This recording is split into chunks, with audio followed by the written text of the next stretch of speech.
continuing with my Warmachine book look-throughs, just the quick rundown of basically a factions book. This is the newest faction to be released. This is the Convergence of Cyriss for Warmachine. So you can see we've got a nice front cover here with the couple of the jacks, the battle engine, one of the main casters, some of the solos, units. Very nice bit of artwork. Again, faction symbol on the inside of the double page.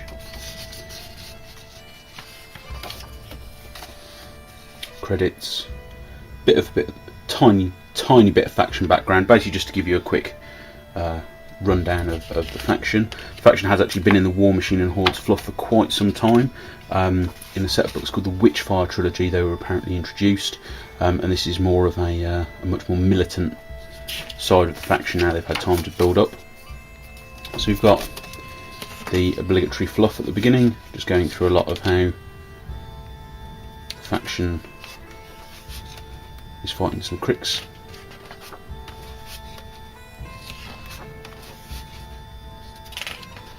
Obviously they've got a lot to go through here really, because this is a faction that is completely new, especially from the character perspective, so they've got a lot that they need to actually get down for people to understand just generally the faction's layout and how it works.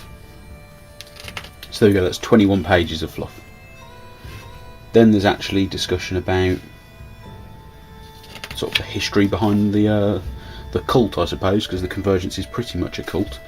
They've got all sorts of basically their belief systems, because it's pretty much a religious order, or a form of religion I should say. And it's talking about the hierarchy of the various, and then the army sort of composition, like who's in charge and all this sort of thing. Obviously it's based a lot on stargazing and the convergence of Cyriss the goddess, and when she'll be able to be a force that is released upon the earth. So then we get into convergence specific rules, something called basically they have an interface node and they have vectors, much like Myrmidons for the retribution. These guys have vectors, which are basically jacks with slightly different rules. They've got an interface node, so they won't have abilities that affect arc nodes. Not arc nodes, sorry, cortexes won't affect them. But it also means they can't ever have a bond. Basically because they're almost extensions of their casters. So you've got like the vector mat and rat.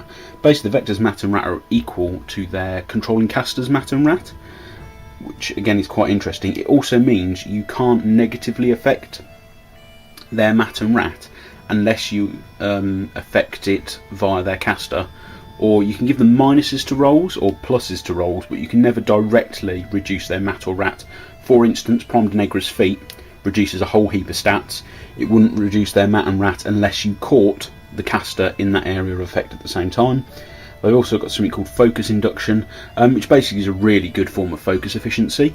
I'll go through a video at a later date when I'll borrow some of my friends' Cyriss models and just do a quick indication of how the focus induction chain works. But essentially I think focus induction, being a very focus efficient faction, I think it's almost PP's idea to try and come back to what is Warmachine. It's a heavy jack army. The whole themes, a lot of the themes behind Warmachine are these big heavy jacks stomping around, punching, killing, all this sort of thing, which seems to have lost its way a little bit with Infantry machine, as it's sometimes called. But hopefully this is a step back in the right direction. A lot of the newer character journeyman Warcasters are all about supporting Warjacks, so hopefully when we get round to previewing the Vengeance book, we'll see them. And then it actually talks about various things that are in other books, such as Colossals and Gargantuans. So you've got Unbound formations, Warcaster units, rules appendix, all this sort of thing. Basically stuff that is in other books, but obviously those books came out before the Cyriss book. So we start with the theme forces. You've got Aurora. Basically her theme force is all about the fast moving infantry. It's quite an interesting theme force actually. We sort of nicknamed it Aurora's Hendu, mostly because the limited edition version of the Steel Soul Protector was sat on a beer keg. So draw of that conclusion what you will. You then got the other four. I think those are the only other four casters. Yep. So you've got Axis, who's basically a big stompy guy in a suit. You'll see him in a minute. I'm Mother Directrix, who's actually in charge of the militant wing of the faction. She is possibly one of the best casters in the book. We'll come to her in a minute. Father Lucan, who again is possibly billed as one of the other good faction casters, although he's not out just yet. And Forge Master Syntherian is the guy who comes in the battle box. So we'll start with the Warcasters. Again, you've got a tiny bit of fluff there about empowering the Warcaster vessels. Nice bit of artwork of the Iron Mother. Start with Aurora. She's one of the two flesh casters, as it were. She has a very good, well, a pretty good feat. 11th hour. Basically, it means you get refuge, and it's friendly faction models. She's got a light cadre, Clockwork Angels, Field Marshal, Apparition. Oh, that's something to be said. All of the Convergence casters all have Field Marshal of various sort. There's a nice bit of artwork there of Aurora. Sadly, her pose for the model isn't as nice as that. The pose is a bit overbalanced, especially given the model is all metal and trying to pin those wings. I understand it's an absolute nightmare. So yeah, she's got Field Marshal Apparition, which is the 2-inch place during her control phase. She's got Flank with Clockwork Angel. She's got Flight, and she's got basically a bunch of spells. So like she's got True Path, Transference, Flashing Blade, Bladed Gale, and Admonition. So she's all about the fast-moving army. She's got Axis, who is the other fleshy caster. He hasn't yet been fully transformed, I believe, because he's stark raving mad. It was thought that he would be a bit too unstable and not pure enough to be put to enhouse his soul in one of the metal suits. His feat is actually quite good. Debuffs the enemy and buffs his own models, both to speed and strength.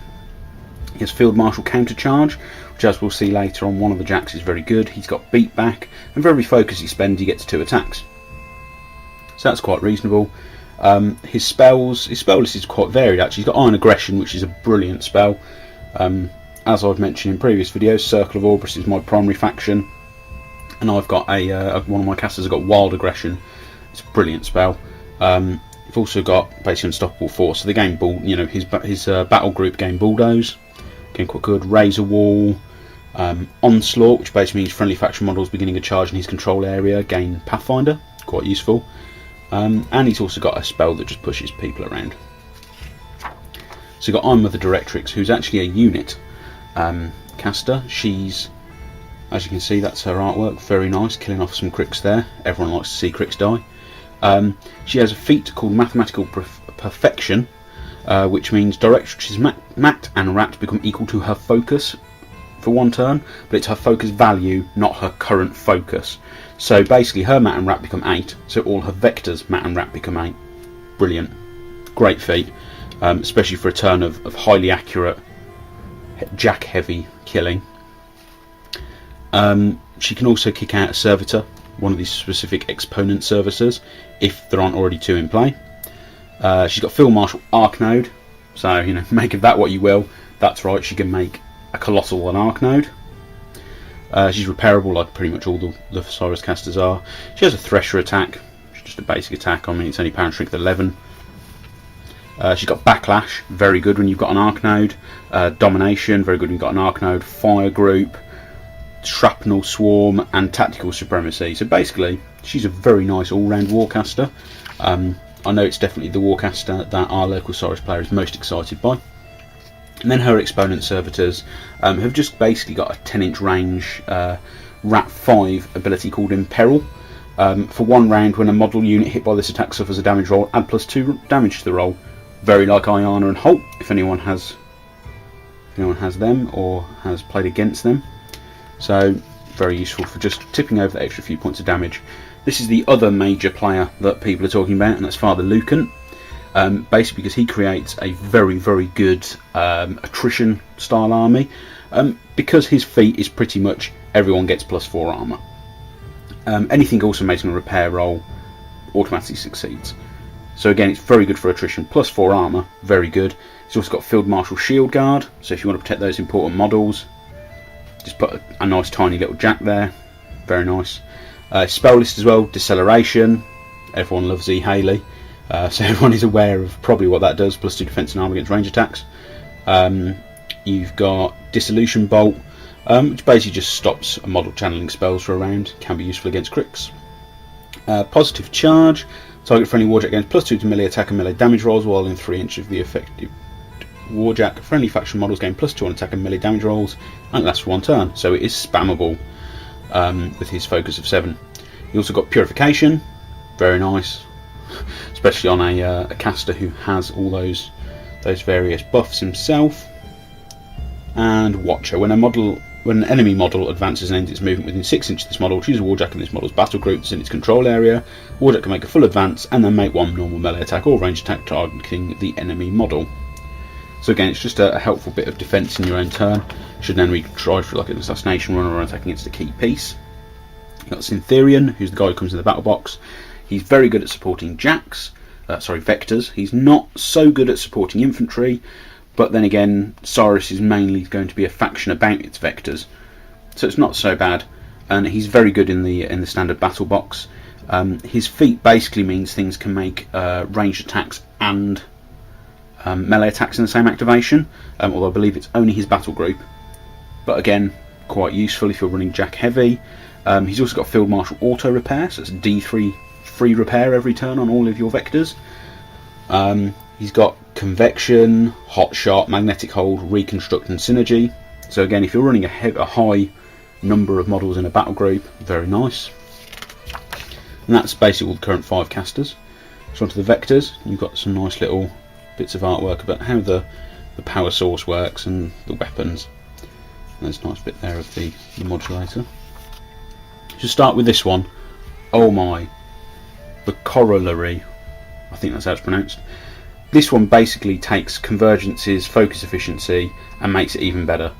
Essentially, again, I'll do a video at a later point explaining how focus induction works, but essentially this guy adds 3 or 4 extra focus to play with a turn. He's brilliant. He's only 3 points. He's not a character. He's pretty much guaranteed to go in every single list that people make. I mean, he's easy enough to kill with defense 12, armor 15, but guarantee you he is going in pretty much every single Convergence list you could possibly find. You've got the Diffuser, which it's being one of the small light vectors. It has 3 legs, which and the small head, which gives it circular vision. It's got a homing rip spike, which is range 11, power 11. It gets rerolls due to luck, and it's also a beacon. So basically, anyone it hits with that gets plus 2 movement. A friendly model charging that model that is hit, gains plus 2 movement. So again, it's a nice little speed buff. Against only 3 points. Galvanizer, which comes in the battle box, and Mitigator, which also comes in the battle box, 3 and 4 points respectively. This is your repair bot, although it does have critical grievous wounds. So whether or not that will become a thing in the future of spamming them with Syntherian for stupid synergy chains, I don't know. Maybe against hordes specifically. You've got a Mitigator that's actually got a 3-inch AoE knockdown. It's only range 7 though, so not so brilliant. However, it does do 1 point of auto damage against everyone in the AoE, so that's quite tasty. Very good for pinging off 1 unit infantry, which is actually something you'll find a lot of in the Cyriss book. It seems to be almost not necessarily geared to be anti-cricks, but there's a lot of stuff in there that you can see cricks are going to have a hard time dealing with, which, in all fairness, anything that shakes up the meta and takes away from the reliance on Banes, Raiders, it's good by my mind. Got the Assimilator, which is a heavy. It has Ground Pounder, very useful. Great again for ignoring stealth units such as Banes. It also has Weapon Master on a Power and Strength 14 weapon. Very nice. And when it destroys an enemy model with Construct, it immediately heals D3 damage. So again, quite tasty. It has Pathfinder. Oh, and its Ground Pounder is a 4-inch AoE, at Power 13. Again, quite nice. Cypher comes in the standard battle box. Now these actually, show the 2 different types of vector. You've got basically the floaty vector, which have Pathfinder, and the three-legged vector, or is it 4 legs? I think it's 3 legs, which have steady. So you've either got Pathfinder or immunity to knockdown. Both have their uses, obviously. Cypher, comes in the battle box. It's got an 11-inch range, rate of fire 2, 4-inch AoE gun, which has 3 options of choices. Either models hit suffer a power 6 damage roll, blast damage roll, sorry. The AoE becomes rough terrain for a turn, or the models hit suffer -2 defense for 1 round. And because you can choose to fire off one of each, well, not one of each, but you've got rate of fire 2, so you can choose to fire off 2 of those, should you wish. It's also got arcing fire, and both its melee weapons are power and strength 18, so it's quite nice. It's got reasonably high damage, defense 10, armor 19, quite good. Got the Conservator, which is the next heavy vector. Pathfinder, Hand of Vengeance. When one or more friendly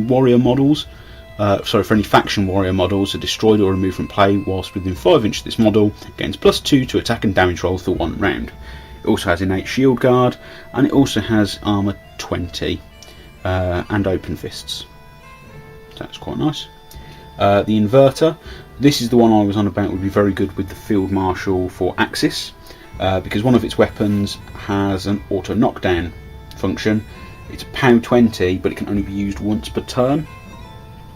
So you're then relying on its other weapon, which however does have reach and is a chain weapon and is power strength 17. So it's not terrible.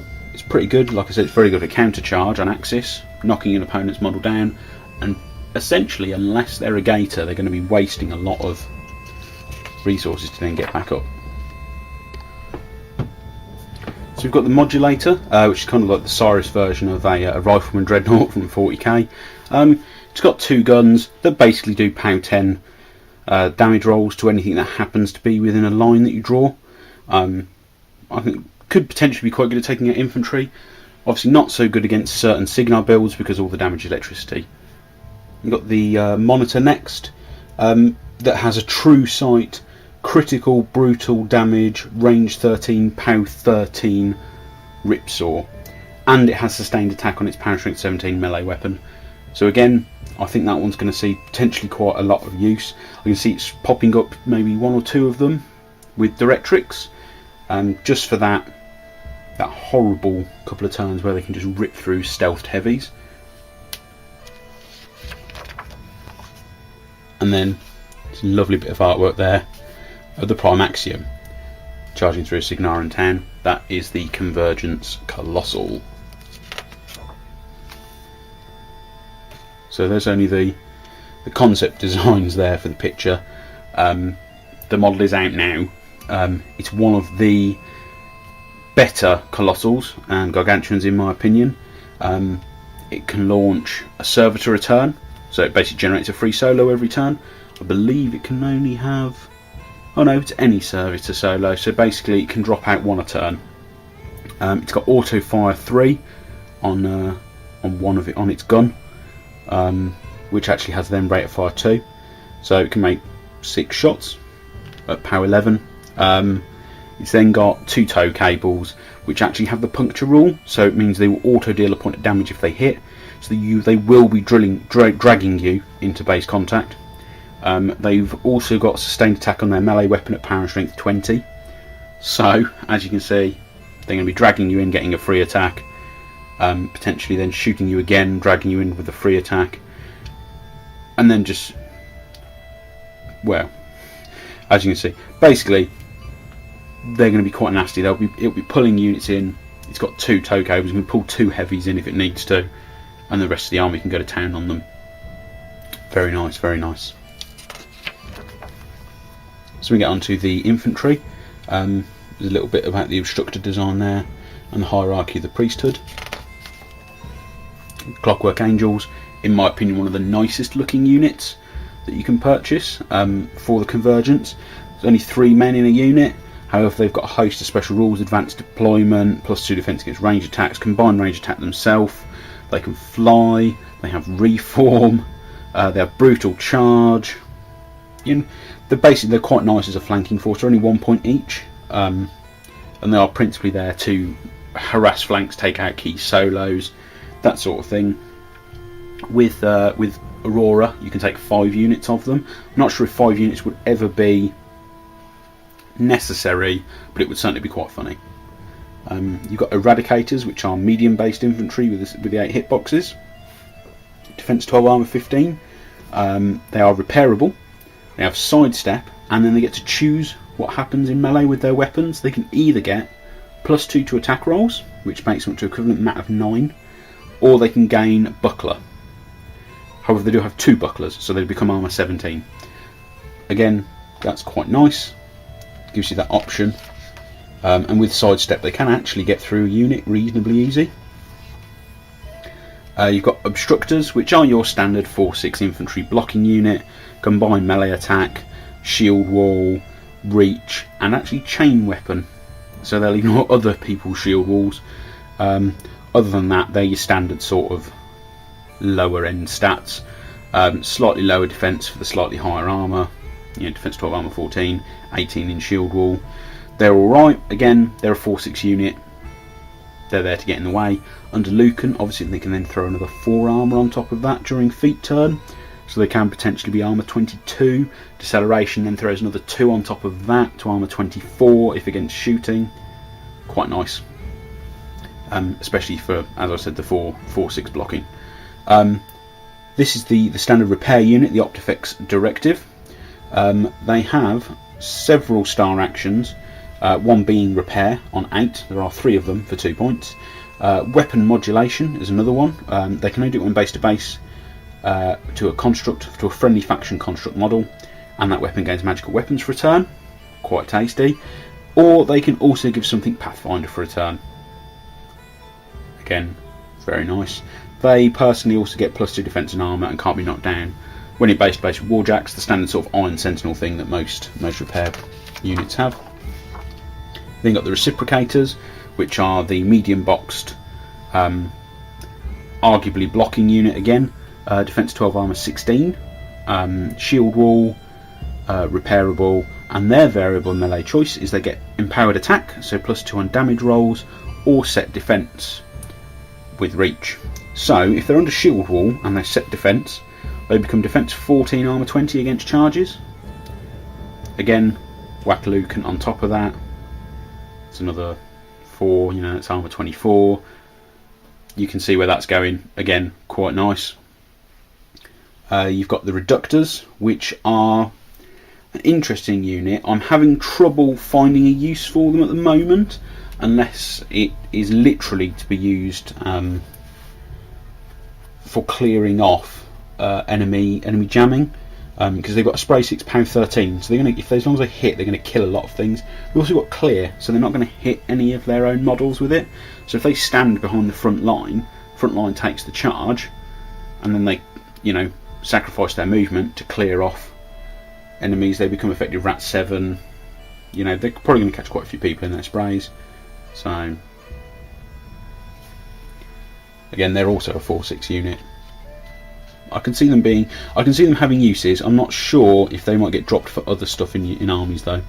Then you've got the Perforators, which are one of my favourite ones. They're not my favourite model wise, because personally I've got a soft spot for the Reciprocators, and I'd really love to paint them up as like Big Daddies from Bioshock. But the Reciprocators have Assault as an order. They're repairable.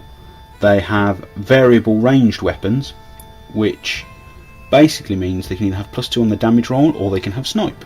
They're only range 6, pow 6, but they are armor piercing, so they can have range 10 assault ordering armor piercing weapons. Again, quite useful.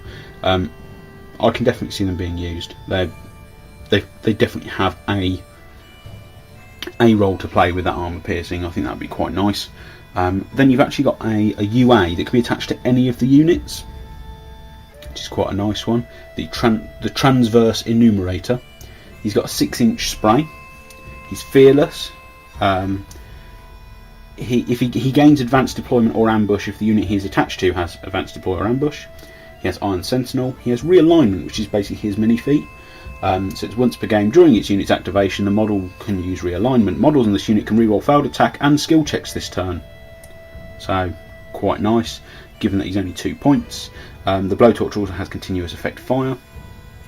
The realignment I actually think will work quite well with them behind that front line to clear off a lot of enemy jammers. So we get on to Accretion Servitors. They're steady. They are 3 for 1 point. They are all solos though. They have Pathfinder. They have 2 special actions. They either have Bodge, which means they can repair something we construct by 1 point, or they have Strip, which means they can do a point of damage to an enemy warjack. So it's quite nice, especially if you've got backlash, say, from Iron Mother Directrix. That is something we were discussing as a potential spam style list. Throwing a bunch of them along with the backlash and go pick an enemy caster to death via Bodge. You've got the Algorithmic Dispersion Optifix, which is essentially an arc node. It costs 1 point. He has Iron Sentinel, and yeah, as long as he stays within 6 inches of a friendly faction warjack, he can be used as an arc node. So it's quite nice because basically it'll just tag around with a warjack. You've got the Attunement Servitors. They have a range 7 AoE 4 gun that does flare. Essentially, they're 2 points for 3. Basically, and enemy models within the flare take -2 defense. You've got Elimination Servitors, which have Gunfighter, quite useful. Range 9 and Puncture. Again, that backlash idea could work quite nicely, and you can take 9 of them in an army. You've got the Enigma Foundry, who's one of the solos. He has a recursion mechanic called Reconstruction. So basically, much like a lot of things like Mechanothralls, when they basically just come back every time you kill them. Basically, you can remove 1 soul token from this model to return 1 destroyed medium-based friendly faction Clockwork Vessel Grunt to play, or remove up to 3 tokens from this model to return 1 destroyed small-based friendly faction Clockwork Vessel Grunt into play per token within 1 inch of him. So basically, you can take 2 of them and just keep recycling your cheap defensive units, especially with Lucan. That creates a hell of an attrition. Then you've got the Reflex Servitors, which, as you can see by that artwork, basically countercharge and explode. I think they're quite good. They're definitely good for jamming, because the enemy don't want to come near them. And with Dig In, which is one of their actions, they become defense 16 and immune to blast. So quite tasty. To be honest, I would expect to see quite a few of those floating around. More, just, they're so cheap as well. You might as well, just for having that almost screen, countercharging exploding screen in front of your guys. So you've got the Steel Soul Protector, which there was a limited edition model released by PP during the last Lock and Load, I believe, in 2013. I personally prefer the limited edition sculpt to the standard sculpt. I'm not a huge fan of the standard sculpt. However, I'm not really. I can see their use. They have shield guard and they are repairable. And they have defensive strike, so they're going to hit anything that comes near them. Because they have reach as well, so 2-inch melee range. They're only power strength 12, so I can see that they have use, perhaps defending against infantry, but they are only mat 6. I think they perhaps suffer from having too many nice abilities, so their stat line isn't particularly good. But essentially they are just a defensive solo, usually that camps near the caster or an important other solo, just to help protect them. And you've got the Transfinite Emergence Projector and Permutation Servitors, which is the battle engine. It has gun platform, so it can make the attacks while it's in melee. It can sack pawn to one of its 3 servitors, as long as the servitor is in 3 inches of it. And at the start of its activation, remove any number of servitors that this model just put into play. Once per activation, if it's normal movement, this model can place up to 3 permutations anywhere within 1 inch of him.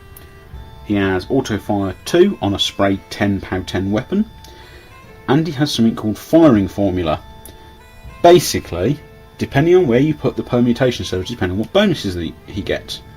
So, for anyone within his left firing arc, he gains an additional die on attack rolls. For anyone within his right arc, he gains an additional die on damage rolls. And anyone from any model within his back arc, any one of the permutation servitors in his back arc, he makes an additional auto fire attack. So yeah, you could potentially have 5 spray 10s if you really wanted to. Which would be quite nice. The servitors themselves, to be honest, don't have any other abilities other than to stand there and provide situationally different buffs for the battle engine.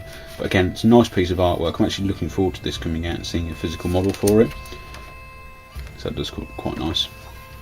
So that's basically all the model reviews. We're now on to the painting, and basically just goes through sort of the standard, because the standard studio scheme is a lot of plain metal. So it's basically adding, like, you know, weathering and depth almost to the colours, and then like some contrasting colours like brass, just so you don't have basically a very boring monotone army.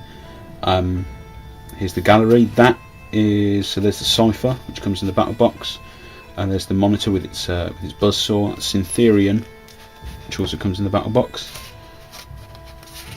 It's kicking some cricks. There's the obstructors, there's the mitigator and the galvanizer, which come in the battle box. There's that lovely guy with the knockdown hammer that we discussed earlier, and then we've got the reductors and 2 lots of the servitors. There's not a huge massive amount of models in the gallery because obviously the book came out before a lot of the models did. However, it looks at the moment like the models are all going to be out within the first year since this book was released, which is looking quite good. And that's the back page, and there's the rear of the book. Nice bit of artwork again of one of the vectors there. So that was the Convergence of Cyriss book.